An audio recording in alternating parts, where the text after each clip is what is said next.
¿Alguien leyó algo de potencial de membrana?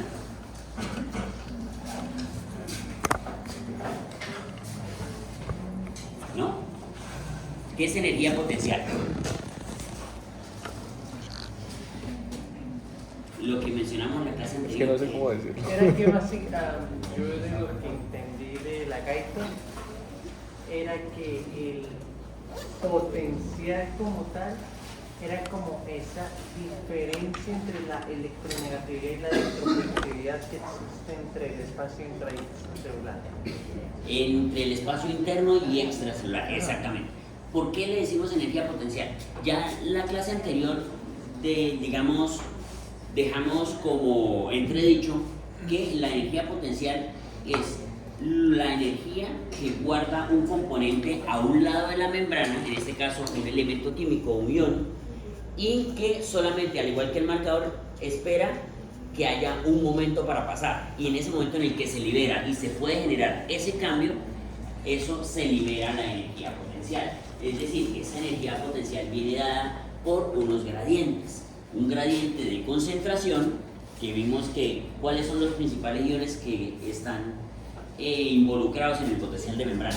Sodio, Mira la pantalla. potasio. Sodio y potasio. Listo. ¿Cuál está de predominio extracelular? El sodio. ¿Y cuál de predominio intracelular? Potasio. El potasio. Listo. Entonces, siempre que haya un canal permeable, va a haber la tendencia a el sodio ingresar y el potasio a salir, ¿sí? Entonces eso lo tenemos por ahora como potencial. Sin embargo, tenemos una bomba que está metiendo y sacando estos elementos en contra de sus gradientes de concentración. Y recordemos que mete. ¿Qué mete? Mete 3 de sodio y saca 2 de potasio. Seguro que mete. No sale el sodio. Mete los potasios y Eso. saca 3 sodios. Sí, exacto. ¿Cierto? Bueno, inicialmente primero saca los sodios, luego mete los potasios. Entonces ahí ya hay un diferencial, porque las cargas que están saliendo no son las mismas que están entrando. Eso nos va a dar una posibilidad de que a nivel interior de la célula se vaya generando continuamente una carga menos positiva que en el exterior, ¿sí? Aquí vamos a hablar como de una relación. Siempre que hablemos negativo y positivo, vamos a hablar de una relación, ¿sí? Es decir, no vamos a tener un voltaje de cero, ni vamos a tener un voltaje, no es que el exterior es cero o el interior es menos tanto. No, vamos a hablar relativamente. ¿Por qué? Cuando hablemos de voltaje cero, va a ser como el espacio neutral, ¿listo? Va a ser un momento donde no hay diferencia. Siempre que ustedes hablan de voltajes y resistencias, cuando vieron biofísica, la conductancia y la resistencia son elementos en donde simplemente hay un paso continuo gracias a un diferencial. Siempre que va a haber un voltaje, siempre que va a haber una energía, vamos a requerir de un diferencial. Dígase de presión a un lado de un conducto a diferencia del otro, algo que logre vencer una resistencia, y en este caso una permeabilidad que va a permitir un paso de unión de un lado al otro gracias a su gradiente de concentración, a ese diferencial. Entre más grande es ese diferencial, tiende a generarse una energía potencial mayor. Por eso es necesario que haya un gradiente, digamos, bastante grande, para que en los pocos milisegundos, porque aquí vamos a empezar a hablar de que no estamos hablando de que duren mucho tiempo, segundos, los canales iónicos abiertos, sino cortos tiempos, muy poco tiempo. Estamos hablando de 0.1, de 0.4 milisegundos. ¿Listo? Entonces, ese pequeño momento que dura la apertura, gracias a estos gradientes tan diferentes entre un extremo y el otro de la membrana, van a permitir que se dé un paso iónico rápido, y obviamente acompañado de la permeabilidad de los canales. ¿Listo? Entonces vamos a tener que la permeabilidad puede ser selectiva para un ion, para aviones, para triones, y digamos, siempre que hay un fenómeno eléctrico está la posibilidad de poder calcular, ¿sí? De poder como tratar de balancear y poner en una forma cuantitativa qué peso, qué relevancia tiene el potencial de energía de ese ion con respecto al estado general de la célula. Entonces tenemos un concepto que se llama fuerza electromotriz. Ya sabemos que hay unos gradientes de concentración y que hay unos iones con unas cargas, ¿cierto? Ahora vamos a determinar lo que sería una fuerza electromotriz. Esa fuerza electromotriz es la necesaria para lograr impedir que el ion fluya a favor de su gradiente de concentración, ¿sí? Es decir, cuánta energía o cuánto debe ser el voltaje. En este caso, cuando hablemos de esta fuerza electromotriz, vamos a hablar siempre de la cara interna de la membrana celular, ¿vale? Ahora, de aquí en adelante vamos a tener en relación, siempre que hablemos de potencial y de la fuerza electromotriz, estos voltajes que vamos a mencionar, va a ser el voltaje de la cara interna con respecto a la externa, ¿vale? Entonces, cuando hablamos de esto vamos a hablar de una cosa que se llama potencial de Nernst o ecuación de Nernst. Y esta ecuación lo que nos va a decir es la relevancia que tiene la concentración de los iones y el voltaje necesario para que el ion deje de fluir a favor de su gradiente de concentración, de tal manera que se pueda como equilibrar el voltaje, o sea, el voltaje necesario a nivel intracelular para que ese ion que está saliendo deje de salir y se detenga, e incluso pudiese empezar a ingresar otro ion o a retornarse. ¿Listo? Entonces, si tenemos un ejemplo de una membrana que tiene selectividad, este ejemplo siempre lo ponen con el potasio, ¿vale? O el sodio, que van a ser como los iones más relevantes. Sin embargo, ahorita que vamos a ver la ecuación de Gullmann, vamos a ver que también hay otro que es el cloro, ¿vale? Solo que el cloro es negativo, mientras que el sodio y el potasio son positivos. ¿Listo? Entonces, tenemos una ecuación en donde tenemos la fuerza electromotriz. Nos dice que es más o menos 61, que es una constante, sobre el logaritmo, en este caso de base 10, de la concentración interior o exterior, dependiendo del ion. Si estamos hablando, por ejemplo, del sodio o del potasio, pues los valores van a cambiar. Entonces, dependiendo de la concentración, una vez realizada la ecuación, nos va a dar un valor. ¿Qué valor nos daría ahí? Si tienen calculadoras o el celular, bueno, el celular la puede calcular también. De esa fórmula con las variables de 140 y 4. 140 extracelular y 4 intracelular. Perdón, al revés, 4 extracelular y 140 intracelular. Este caso sería para el potasio. Sacar los certificados.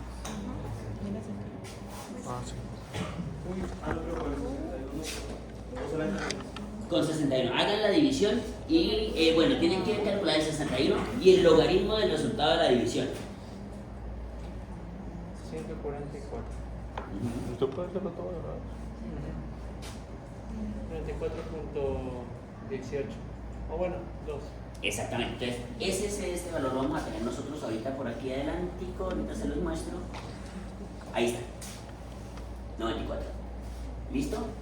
Esa es la fuerza electromotriz con la cual el potasio tiende a salir y va a volver o va a tender a dejar de salir cuando la cara intracelular o la cara de la membrana del interior de la célula esté a menos 94 milivoltios con respecto a el exterior, ¿vale? Es decir, que haya un diferencial de menos 94 milivoltios con respecto a la cara extracelular. En ese voltaje el potasio va a tender a dejar de salir.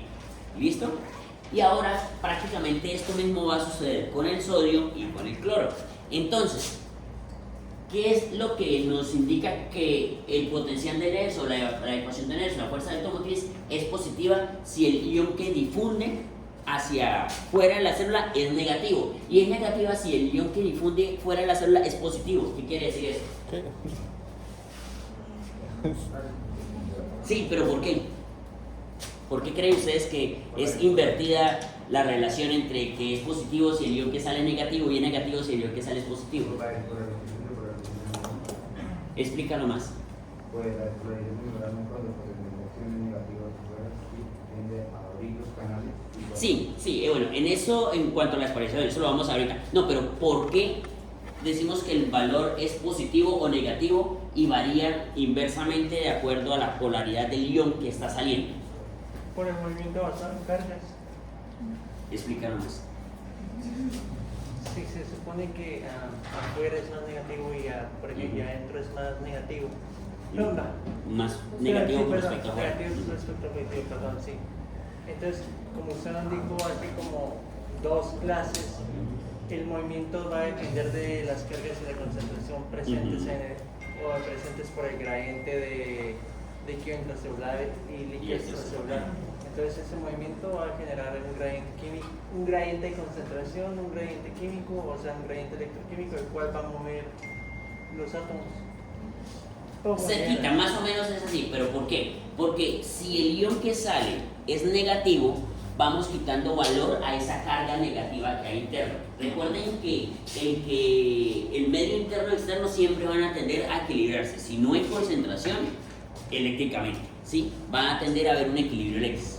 Si yo tengo, por ejemplo, 50 y 50 en cuanto a unos positivos y unos negativos, y yo le saco negativos, el medio interno, ¿cómo se pone? Se vuelve más positivo relativamente con respecto a cómo estaba en su momento basal, ya que las cargas positivas, aunque no aumentaron las cargas positivas, al reducir las negativas, en relación va a aumentar la proporción de positivos. Haciendo que disminuya la... Entonces, generando que el potencial intracelular, cuando sale un ion negativo, se hace un poquito más positivo. Por ende, el valor, en este caso, del potencial de la fuerza electromotriz o el valor de Nernst, va a ser positivo. Y si pasa lo contrario y lo que sale es un ion positivo, va a ser negativo. Entonces, esa es la razón de por qué vamos a ver nosotros esto en un momento. Miren que el potasio sale. ¿Y qué pasa cuando el potasio sale?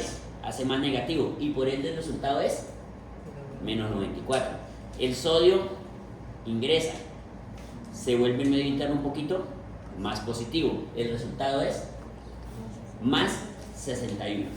Es positivo, porque en este caso no está saliendo negativos, pero como está ingresando un positivo, es como si la relación de positivos y negativos estuviera desbalanceándose. Esta vez no porque sale un negativo, sino porque entran más positivos y por ende el medio interno o el medio intracelular se hace relativamente más positivo que su estado basal, dando como resultado un resultado positivo.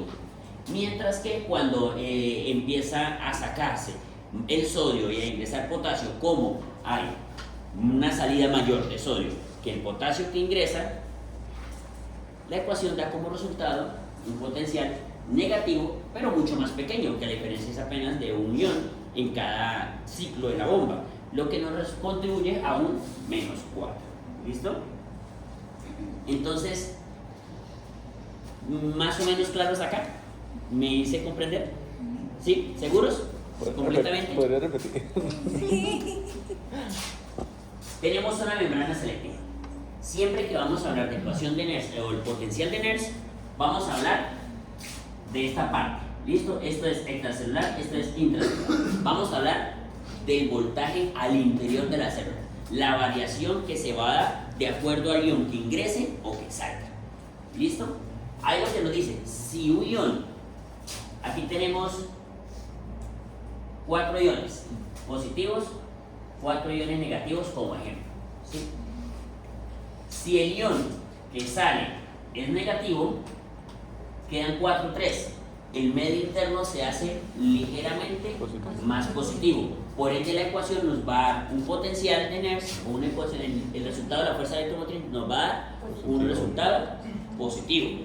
Si por el contrario, el que sale es un ion positivo, el medio intracelular, relativamente con respecto a su estado anterior o basal, va a ser ligeramente más negativo, porque sacamos un positivo y nos quedaron más cargas negativas. Se desbalanceó el medio interno a como estaba basalmente. Entonces, el resultado de la ecuación, si sale un ion positivo, es negativo porque queda más negativo el nivel intracelular. Si pasa lo contrario y lo que en lugar de salir lo que hace es que entra un ion, en este caso positivo, el medio interno no va a variar porque se le salga algo, sino porque esta vez sí aumentaron las cargas positivas.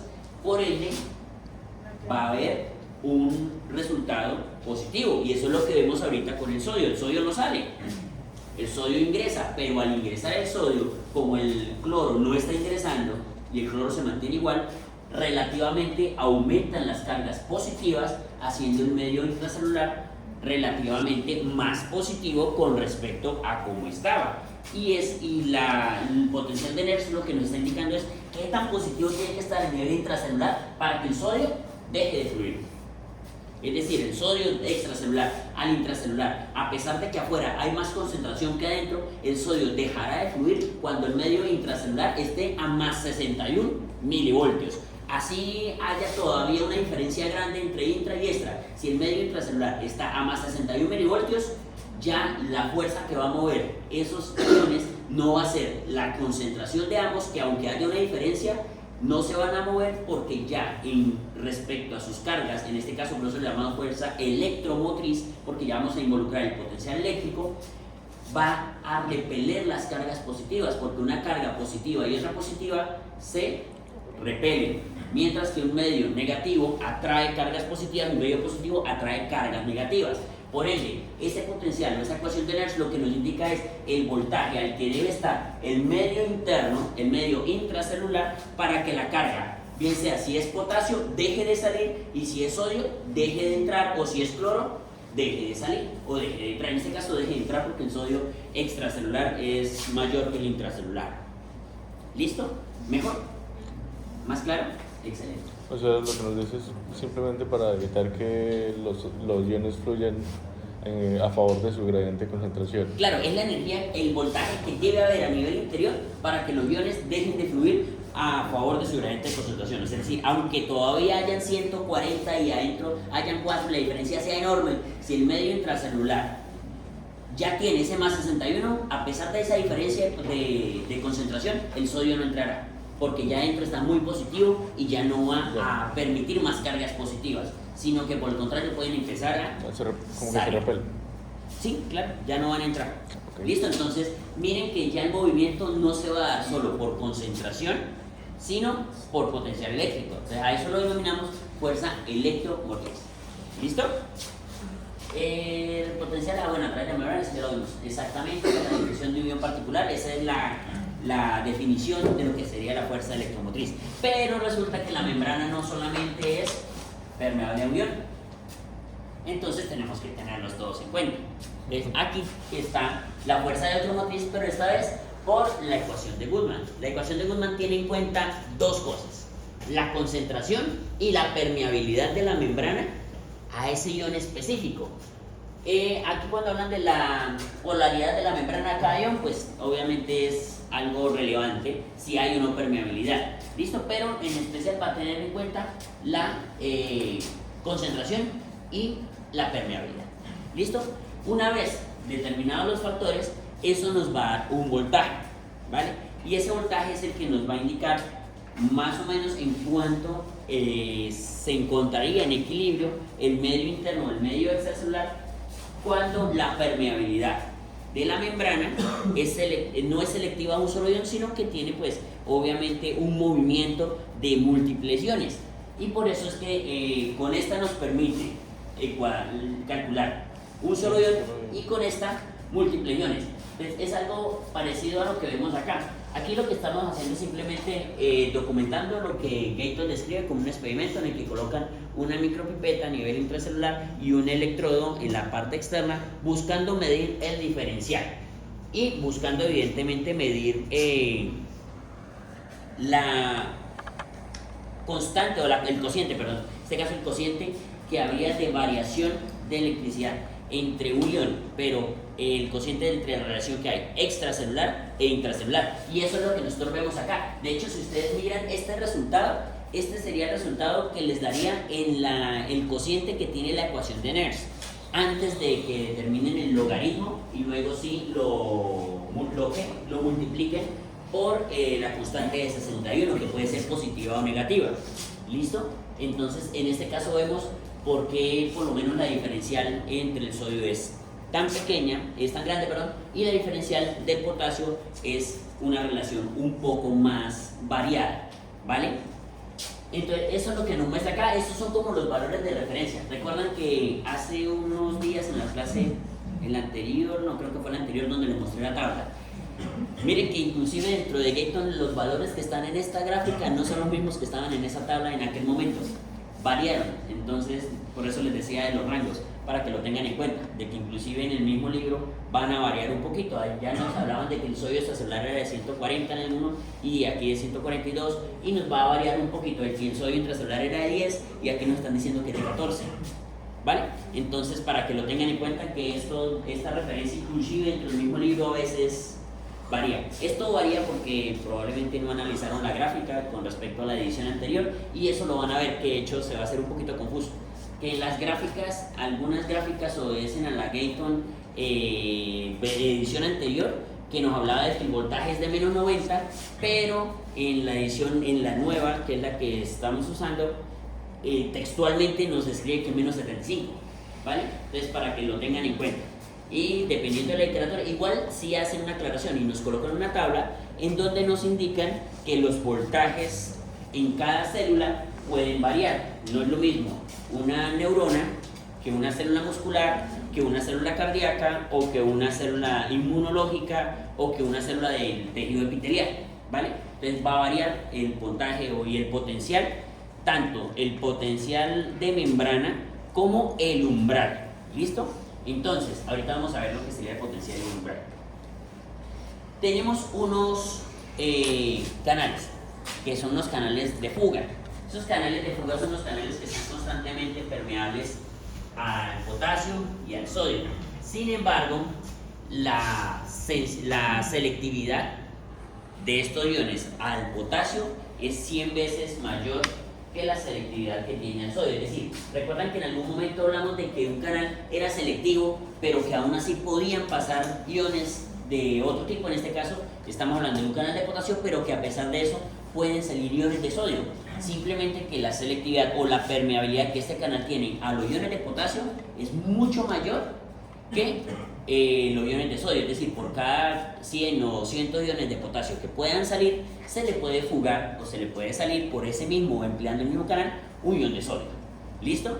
A pesar de que por ahí sale sodio, la permeabilidad es mucho menor gracias a esa selectividad. Sin embargo, por ahí mismo puede pasar. Entonces, lo que nos está indicando es que el sodio, a pesar de que la bomba de sodio de potasio tiende a ingresar, en este caso, potasio, y a sacar sodio, hay unos canales que pueden fugarse algunos cuantos sodios a favor de su gradiente de concentración, mientras que también tiende a salirse potasios a favor de su gradiente de concentración, obviamente con una selectividad diferente y una permeabilidad distinta, usando la misma estructura proteica.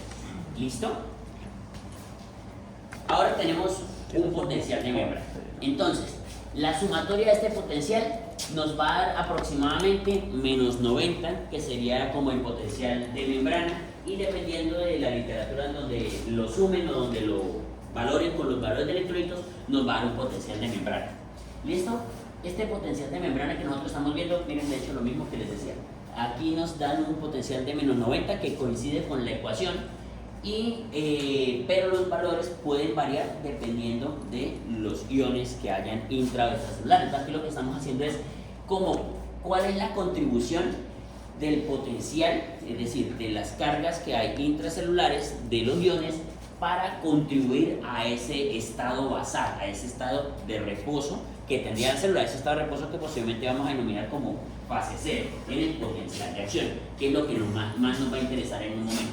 Listo, entonces vemos que el sodio, obviamente, como va a tender a ingresar, tiene una contribución de más 61, el potasio es menos 24 y la contribución de la bomba de sodio-potasio es de menos 4. Es decir, estos son los voltajes que deberían tener la estructura para que los iones dejen de moverse, ¿vale? Como vemos, esa variación de voltaje, gracias a que existen unos canales que son selectivos, pero que están abiertos constantemente y van a permitir el paso de los dos, va a haber un balance en ese voltaje, es decir, ni es menos 94 ni es más 61, pero sí hay una bomba que nos permite estar sacando constantemente sodio, ingresando potasio, de tal manera que nos va a tener un voltaje basal descrito en esta gráfica de menos 70, que va a ser como el voltaje estado basal que va a tener una célula previo a despolarizarse.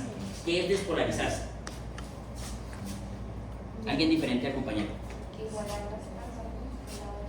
Para que no haya un No. polo acá y otro polo. Cuando usted despolariza, o sea, usted tiene una polaridad, ¿sí? Es invertirlas. Entonces, lo que buscamos en este caso es invertir la polaridad de la membrana, y cuando esta polaridad se invierte, vamos a lograr que se genere una acción, independientemente de la que sea. ¿Y cómo se puede dar? Dependiendo del estímulo que inicie esta acción. Entonces, aquí lo que tenemos nosotros son unas fases. La despolarización es que se vuelve a cero. Que se tiende a invertir la polaridad. No necesariamente se va a invertir, pero se va a acercar a cero.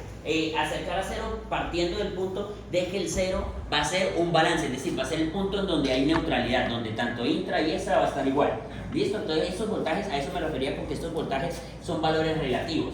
Este menos 70 es menos 70 milivoltios con respecto al lado extracelular. ¿Listo? Entonces vamos a tender a acercarnos a ese equilibrio, y a eso lo vamos a llamar despolarización. Sin embargo, cuando se da la despolarización, si se pasa y se invierte la polaridad, entonces el umbral va a ser un voltaje que esté entre menos 70 y 0, pero va a estar más cerca de menos 70.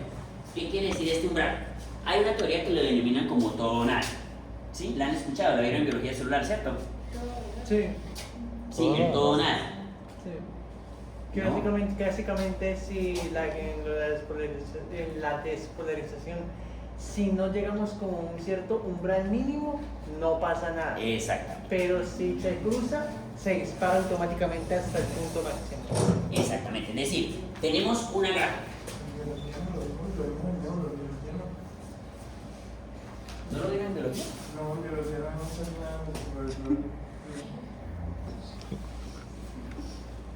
Aquí vamos a tener el 0 relativo, y aquí el más 20, más 35, dice la gráfica. Tenemos una gráfica que hace esto.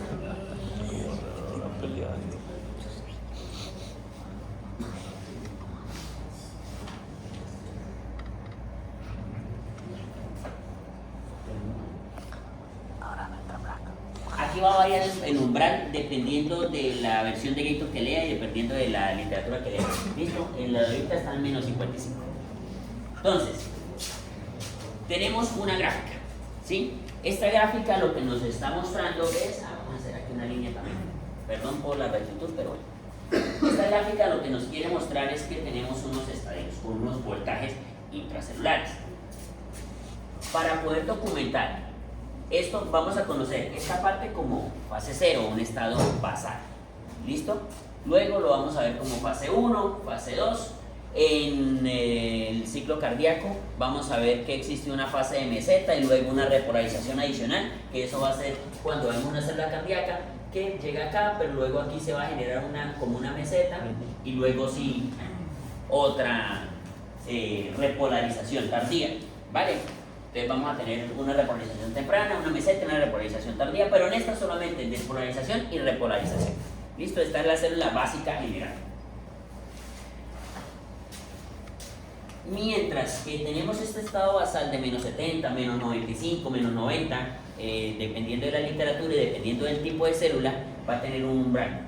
El umbral es ese punto en donde se aplica la teoría de todo o nada, es decir, donde si se vence este umbral, si el voltaje intracelular alcanza el voltaje umbral, se abren todos los canales.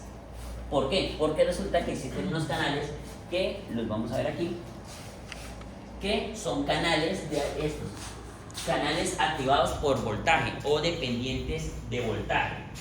Y esta dependencia del voltaje, que es precisamente el voltaje al que, mire, de hecho ahí está menos 55, es el voltaje al que se activan los canales, en este caso los canales de sodio, ¿vale?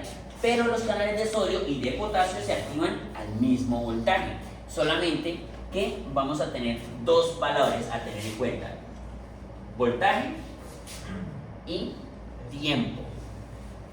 Aquí no sé si traje una gráfica. Ahí está la gráfica. Esa gráfica está muy chévere. ¿Por qué? Porque vamos a poder mezclar voltaje y tiempo. Entonces, hay un pequeño estímulo. Entonces volvemos acá. Tenemos una neurona, una placa motora. Esa placa motora nos tiene receptores, ¿sí? Tiene muchos receptores. Aquí el ejemplo típico con el que vamos a hablar ahorita es la acetilcolina, porque es la que más conocen, ¿vale? Y es como la más abundante en todas las reacciones. Sin embargo, podemos decir que este receptor puede ser de adrenalina, noradrenalina, cualquiera de esos. ¿Listo? Se liberó acetilcolina. ¿Listo? Acetilcolina. Estimuló un receptor. Se liberó una cantidad muy pequeñita. Una sola neurona liberó una sola acetilcolina. Muy poquito, entonces liberó un canal. Este ligando estimuló un receptor. Este receptor era un canal de sodio. Ese canal de sodio metió unos cuantos sodios, ¿sí? Necesitamos siempre un estímulo inicial para que se desencadene el potencial, a excepción de unas células más adelante que vamos a conocer como células que tienen una propiedad de automatismo, ¿vale? Ellas tienen una propiedad un poquito diferente que vamos a ver en su momento. Mientras tanto, vamos a requerir siempre un estímulo inicial, un ligando con un receptor que la estimule, ¿vale? O un receptor que en este caso podría ser un receptor especial como los receptores del tacto, que son mecanorreceptores, ¿vale? Entonces, un solo estímulo muy pequeñito, apenas subió un poquito el sodio, no alcanzó el umbral, no hubo despolarización celular, ¿vale? Otra acetilcolina, tampoco hubo. Luego hubo un momento en donde resulta que usted dio la indicación de mover la extremidad, mover un músculo específico y liberó muchas que estimularon todos los receptores que había. Se generó una descarga de sodio que llegó al umbral de menos 55, es decir, el sodio que ingresó a través de esos ligandos fue mayor, y cuando llegó al umbral de menos 55 se activaron todos los canales de sodio dependientes de voltaje. Entró muchísimo sodio y llevó el nivel intracelular hasta más 35. Resulta que a la vez que se activó estos de sodio, se activaron también los de potasio, pero los de sodio tienen dos compuertas. Atrás. Una compuerta de activación y una de inactivación, ¿vale? Entonces, cuando llegan el voltaje, se activan todas a la vez, la de activación y la de inactivación, y se activan a su vez los canales de potasio, solamente que la puerta de activación es más rápida que la de inactivación. Entonces, como hay un solo switch, porque si no, digamos, bueno, listo, ¿quién lo activamos y ahora quién lo apaga? El mismo voltaje hace las dos funciones, solamente que como la de activación es más rápida, entonces tenemos esta está abierta y esta está cerrada, esta es la activación y esta es la inactivación. Entonces tenemos el canal acá, la de activación está arriba, la de inactivación está abierta acá abajo. O sea que el voltaje llegó y abrió esta, entonces menos 55, abrió la de esta y empezó a entrar sodio, mucho sodio. Esta también se activó, pero esta se va a abrir más lenta, se va a cerrar, perdón, más lentamente. Entre que se está entrando el sodio, entre cuando esta se abre y mientras que la otra se logra cerrar, alcanza a entrar mucho sodio, mientras que esta se cierra lentamente. Lo mismo con los de potasio. En este caso los de potasio lo que hacen es que tienen una sola compuerta y es una compuerta de activación. Y esa compuerta de activación pasa lo mismo, esa compuerta de activación es lenta. Es decir, en este caso no es que se abrió y entró mucho y va a salir, no, sino que esta no es lenta para cerrarse, la de potasio, sino que es lenta para abrirse. Y por eso es que vemos las gráficas de lo que sería la conductancia, en este caso, del sodio y el potasio. Entonces, hubo una descarga, ingresó mucho sodio, en ese momentico que estuvo abierta la puerta y que la otra no se había cerrado, entró un montón de sodio y cuando coincide que se cierra la compuerta de sodio, ya la de potasio está completamente abierta, entonces coincide el flujo, cesar el flujo de entrada de sodio con inicio del flujo de salida de potasio. Entonces eso es lo que vamos a ver nosotros en el cruce de las gráficas, justo donde está. Si ven esa gráfica que tiene una así y luego tenemos otra en donde está el potasio haciendo esto. Sí. Este es el punto en donde dejó de entrar sodio y empezó a salir potasio. Realmente el punto tendría que ser un poquito más arriba, más bien acá. ¿Por qué? Porque es donde, si no hubiese dado ese punto, habría una meseta. Pero como se dio ese punto y dejó de entrar sodio, la gráfica no sube más. Y al contrario, empieza a salir potasio, entonces empieza a bajar. ¿Por qué? Porque ya no entra sodio, por ende ya no se hace más positivo el medio interno porque entra sodio. Y ahora se va a empezar a hacer más negativo porque dejó de entrar sodio, que lo estaba haciendo positivo, y empezó a salirse el potasio. Por ende, volvemos al principio. Si las cargas que salen son positivas, el medio interno queda más negativo. Y eso va a tender a devolverla hasta menos 95, es decir, pasa el umbral basal. Y luego el umbral basal se va a recuperar gracias a la bomba de sodio y potasio y a esos canales de fuga de sodio y potasio que vamos a ver, bueno, de potasio que también dejan que ingrese sodio hasta llegar otra vez a este basal de menos 70. A este estado que está entre menos 95 y menos 70 lo denominamos como estado de hiperpolarización. En ese momento la célula, independientemente de que llegue otro estímulo, no se va a despolarizar nuevamente por dos razones. La primera, porque obviamente no es lo mismo un estímulo que logre llevar de menos 70 a menos 55, porque aquí apenas hay 15 milivoltios de diferencia. Si un estímulo suficientemente fuerte lo lleva de menos 95 a menos 55, hay una diferencia de voltaje más grande. Por ende, el estímulo tiene que ser muy fuerte para que lo lleve, pero aún así, digamos, es difícil que lo logre llevar. ¿Por qué?